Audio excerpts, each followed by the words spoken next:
Yo mga kabayan, this is Superman Travels. Nagbabalik po tayo mga kabayan. So, may ginagawa po tayo kabayan. Toyota Hilux automatic transmission, 1GD engine. So, ang problema nito kabayan ay nag-stalling ito. Tapos niroad test nung apprentice, tinirik siya. So, tinaw papunta rito sa loob ng shop.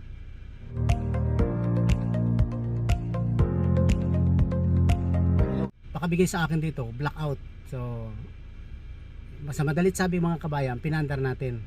So, unang-una, siyempre, hindi ako makapag-diagnose kasi yung battery totally drained. Nagpapalit ako ng battery. So, pagkatapos nagpapalit tayo ng battery, napa-start natin. So, ayun naman kumarga yung alternator. Nagpalit ako ng alternator assembly, pinalitan natin. Pagkapalit ng alternator assembly, ay pagkakita ko, nakalabas yung traction control. So on the road test ko, kasi yun ang proseso, nandun, na road test. Tapos hindi pa rin wala. So kinalibrate natin sa scanner, ay hindi pa rin madali kasi lumalabas niya ay C1432. So ayan, C1432 ang lumalabas na code. So ang inaano niya, steering angle sensor, nandun power voltage supply, parang ganon. Yan, steering angle sensor ang binibigay. So pinapakalibrate. So ang ginawa natin, kinalibrate natin. Dalawang klaseng calibration ginawa ko. Ang ginawa kong calibration sa scanner. Meron na po tayong tutorial ng calibration sa scanner niyan at saka sa manual. Pagkatapos pagpunta ng Friday ko ba ginawa? Tama, Friday kasi mo lang ginawa. Pinalitan ko ng alternator, natapos ako hapon na hindi ko na road test. Nag-overtime kami ng Saturday na pinandar ko na. So hindi ko pa rin napansin na nakalit up yung traction control. Hindi ko pa rin napansin. At saka yung radyo wala rin, at saka yung clock. Ito, yung radyo wala rin, hindi ko pa rin napapansin to. At saka yung clock wala rin. Yan, wala din yung clock. So hindi ko kasi ito napapansin kasi nga po nakatutok ako dun sa problema na binigay nito na ayaw umandar at saka nag-i-stalling siya. Kapag nagdadrive mga kabayan. So napandar ko na, so hindi nawala sa isip ko na tingnan itong panel na may nakalita pala. Tapos walang radio, wala to, hindi ko napapansin to. So basta nakapokus lang ako kung paano pandarin. Ayun. So napandar ko na, nag-route ako, napansin ko wala yung radio, wala yung clock.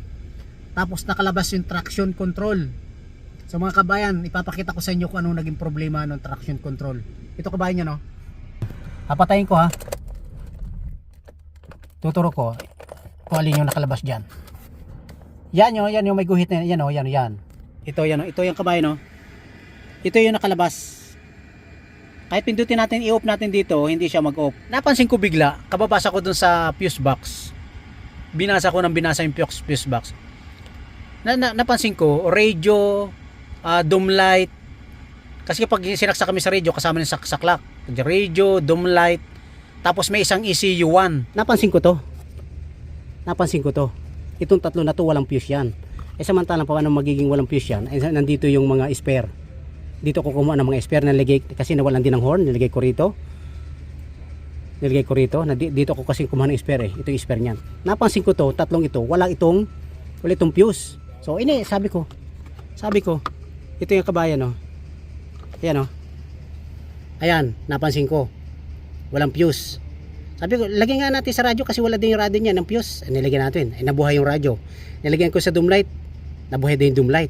Sabi ko, bakit wala yung ECUB number 1, 10 amperes.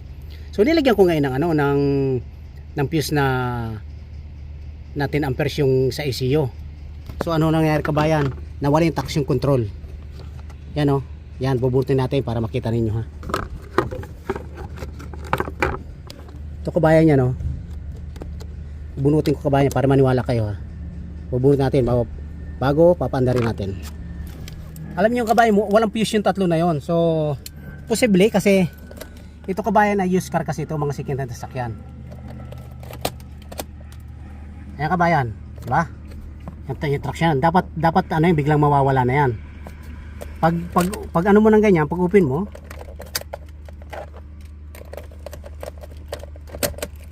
ng ganyan, dapat mawawala na yan, di ba?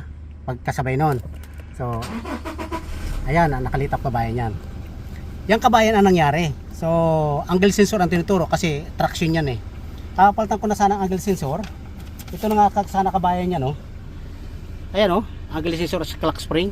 Kasi nandun yung angle sensor niya, nandun sa ilalim ng clock spring. Kasi kabayan yung angle sensor niya, nandun nakalagay sa ilalim ng clock spring. So, magkakadugtong yan. So, papalitan ko na sana. So, medyo sinipag-sipag pang mag-diagnose. Kaya kabayan, kasi kinalibrate ko na dito sa OBD port dyan. Yan o, kinalibrate ko na. Meron tayong tutorial nyan. So, ayan kabayan. So, hindi pa rin makuha. So, bigla ko lang napansin kabayan. Yun pala, walang fuse yung tatlo. Ang nangyari, kabayan, siguro ito sa labas kabayan yan na nung ito bininta.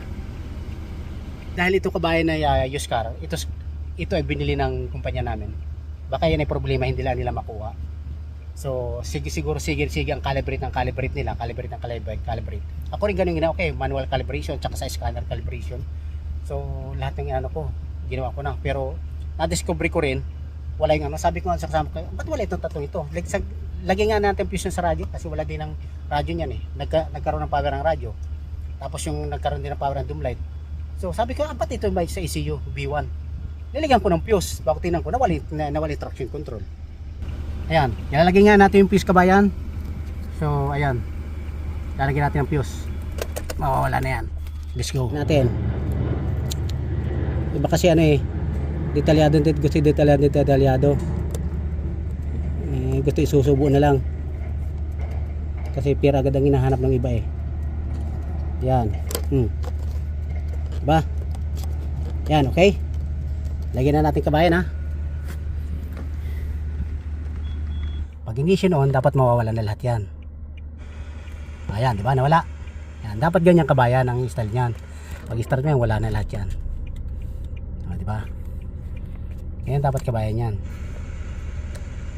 Diba? Okay? Okay, maraming salamat kabayan at hanggang sa muli. Maraming salamat po sa inyong pagtitiwala sa mga video na in-upload natin. So, managpapasalamat sa Super Mario Travels at patuloy nyo sinusuportahan. Please like and share and subscribe and hit on that notification bell para palagi kayo updated sa ginagawa Super Mario Travels na mga video. Okay? This is Hilux 2017 automatic transmission. Ayan. Maraming salamat po muli.